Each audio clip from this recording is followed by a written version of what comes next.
think you are now all Fatca experts. But I do have to say, even though Fatca may, we may have covered the broad general aspects of Fatca, there are, like any other law, numerous exceptions and nuances and traps for the unwary. So it's important to discuss this with professional advisors, but at least now you know kind of what Fatca is and what it isn't, and what are the things you need to look for in order to be aware that you might have some Fatca issues.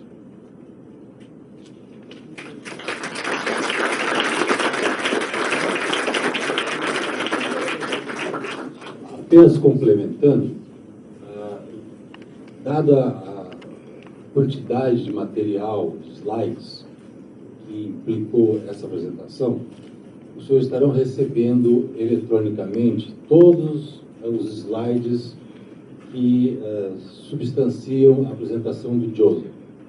Da mesma forma, a apresentação está sendo gravada em vídeo e nós vamos enviar a todos de uma forma talvez um pouco reduzida, nos melhores momentos do jogo, né? De tal forma que os senhores possam depois, com calma, lendo o material e reassistindo os melhores momentos da apresentação, possam relembrar ou estudar com mais profundidade, porque o assunto, de fato, é extraordinariamente complexo e não é uma apresentação de uma hora que sai de uma semana e cobriria com tanta clareza todos os aspectos, satisfazer, como o Joe muito sabiamente quis insinuar, que nós agora somos experts. Não somos experts, pelo menos estamos aware, estamos ligados, atentos aos problemas e às oportunidades também que o Fatca apresenta. Bom, estamos abertos para perguntas e questões. Alguém tem alguma pergunta? Por gentileza.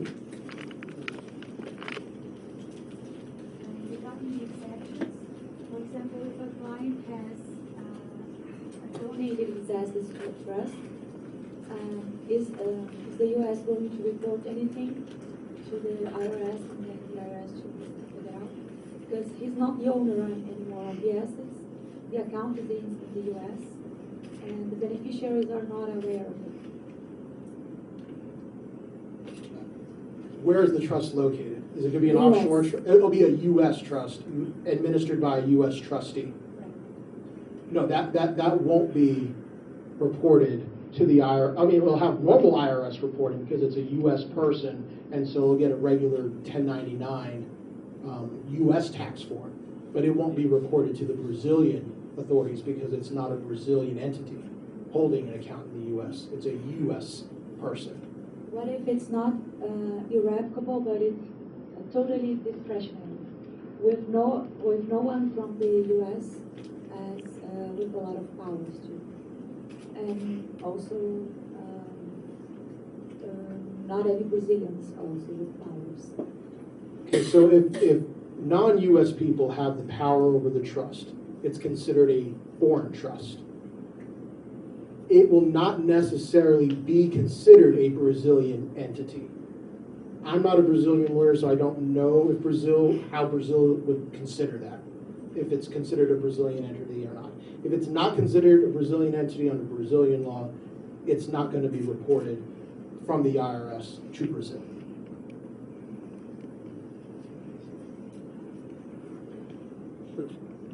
Alguma outra questão?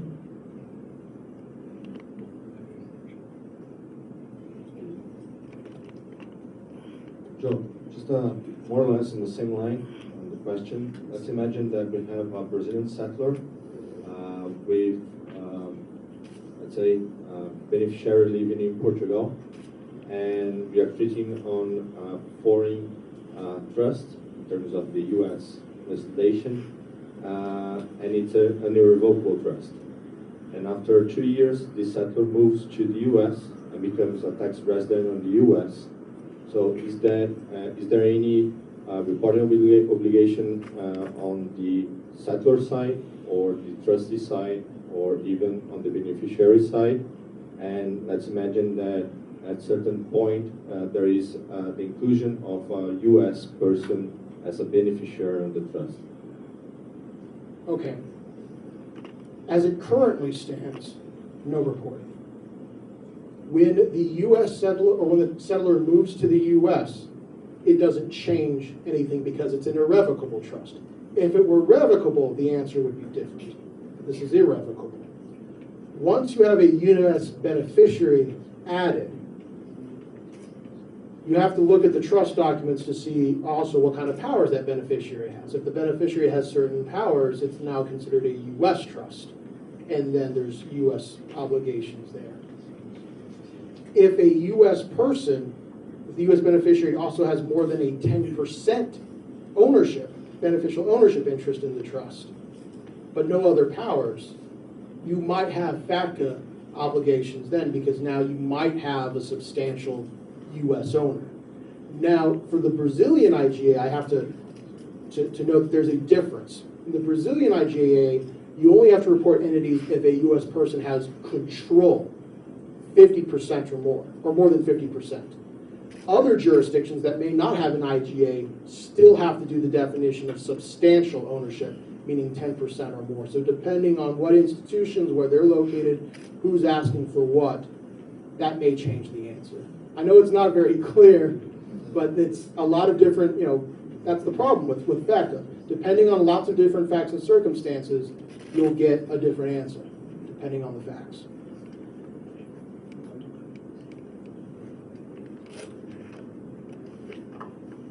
Joe, can we go back to your example of the withholdable payments? Mm-hmm. So let's say we're talking about a royalty payment, right? Okay. In your example.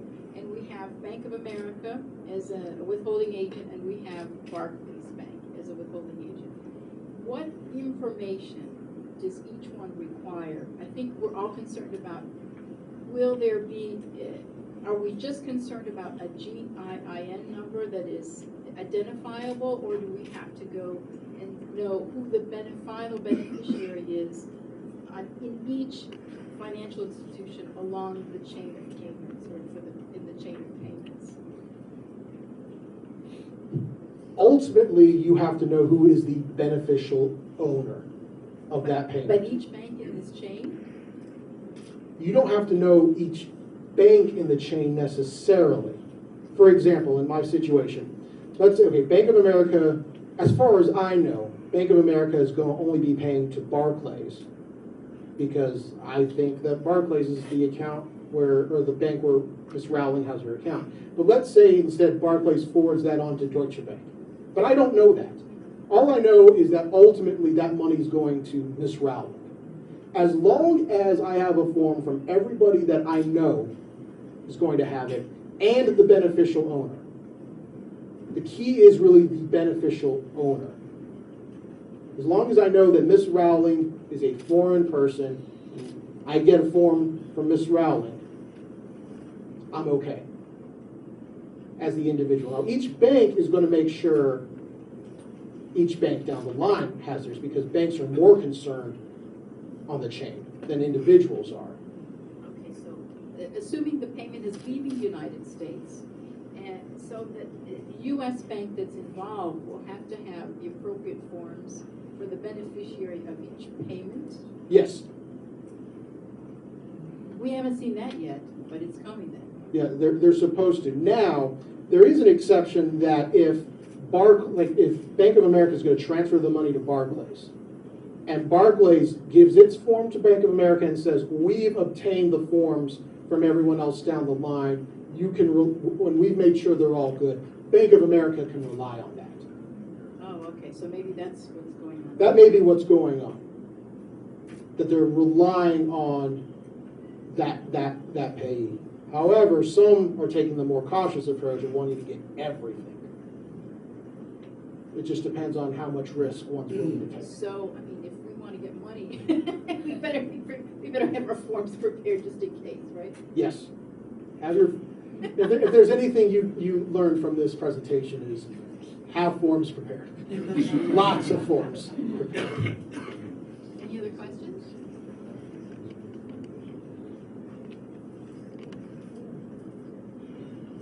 Não?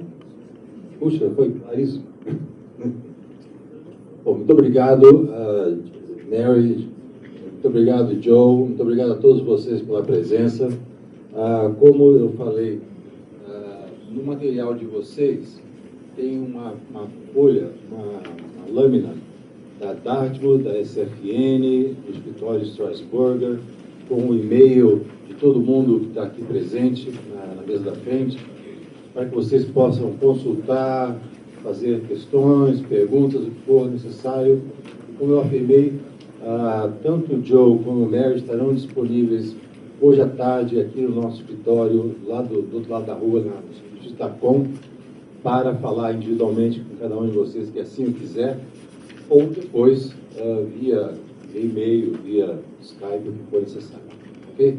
Muito obrigado, então, pela presença de todos e até a próxima palestra do ciclo SFN da Muito prazer. Um abraço a todos.